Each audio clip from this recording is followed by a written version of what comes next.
Yes, but practicality and pragmatism, I feel they are very different things, although people use them as synonymous. Practicality is an inevitable thing that you have to apply in real life. You have theories about things, and then real life is a little bit different than the theory and the models you created, and then you modify it to make it practical, to adapt it to the ins and outs of real life and problems that you didn't know. Pragmatism is a bit more intellectualized, and it's almost like thinking the problems that you might encounter beforehand and changing your method in order to see whether you can prevent them beforehand as opposed to while you're trying to do something. And this is also a good thing to do, looking ahead, trying to see the things that might not work, but it can backfire. And it backfires when I call it becomes ideological pragmatism. And ideological pragmatism, I think, is one of the major threats of the vegan movement at the moment, at this particular moment.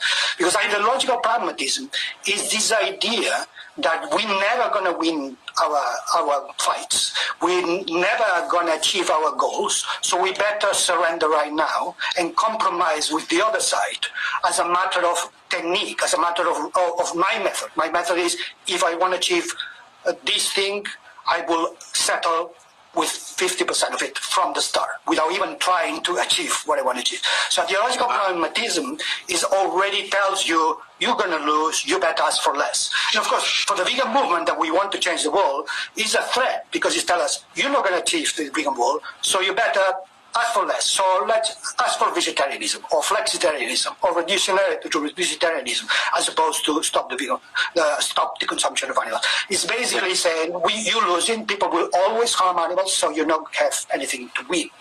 So that's the problem, because then rather than animal rights, ideological pragmatism push you towards animal welfare, which is just reform, changing exploitation as opposed to stopping it. Rather than stopping harm, pragmatism tells you about reducing harm, even if you don't stop it. So it basically dilutes the entire thing, because you assume you're going to lose. You assume you cannot achieve the vegan goal.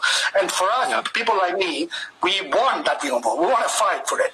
And therefore, if I want to achieve 100% of that goal, I will fight for 150% of it. Because I know it's going to be practical problems that will make me not to achieve what exactly I wanted to achieve. But that means I'm aiming for more and aiming for higher, so I can reach what I will reach. I'm not going to start just aiming for 50% of it, as the pragmatist asked me to, because I'm already losing. I'm already accepting I cannot achieve that. And I think that's happening a lot. And the vegan movement, and part of my books are inspired by me talking to young vegans, said, look, don't give up, you're young vegan, we can fight for this, we can achieve the vegan goal.